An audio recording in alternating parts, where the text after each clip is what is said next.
حضرت معاذ رضی اللہ عنہ بیان کرتے ہیں کہ نبی اکرم صلی اللہ علیہ وسلم نے فرمایا، آدمی اللہ کے ذکر سے بڑھ کر ایسا کوئی عمل نہیں کرتا جو اسے عذاب الہی سے نجات دلانے والا ہو۔ نبی کریم صلی اللہ علیہ وسلم نے فرمایا، جو لوگ ذکر کی مجلس لگاتے ہیں، جب وہ مجلس سے اٹھنے لگتے ہیں تو ان سے کہا جاتا ہے، اللہ نے تمہارے گناہ معاف کر دیے اور تمہاری برائیوں کو نیکیوں میں بدل دیا۔ حضرت عمر رضی اللہ عنہ بیان کرتے ہیں کہ رسول اللہ صلی اللہ علیہ وسلم نے فرمایا، تم میں سے جو بھی شخص اچھی طرح کامل وضو کرے اور پھر یہ پڑھے، اشہد ان لا الہ الا اللہ وحدہ لا شریک لہ واشہد ان محمدا عبدہ ورسولہ،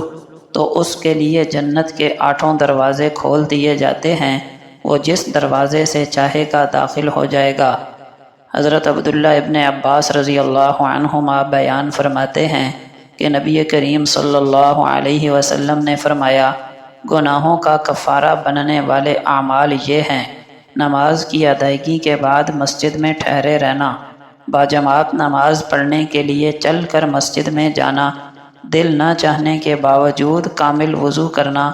جو شخص ان اعمال کا اہتمام کرتا ہے وہ زندگی بھی خیر و عافیت میں گزارتا ہے، اسے موت بھی خیر و بھلائی میں آتی ہے، اور وہ گناہوں سے اس دن کی طرح پاک صاف ہو جاتا ہے جس دن اس کی ماں نے اسے جنم دیا تھا۔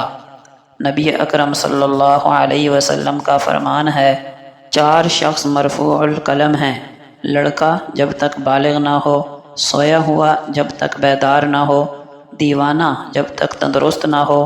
وہ بوڑھا جس کی عقل زیادہ عمر کی وجہ سے زائل ہو گئی ہو۔ نبی کریم صلی اللہ علیہ وسلم نے فرمایا،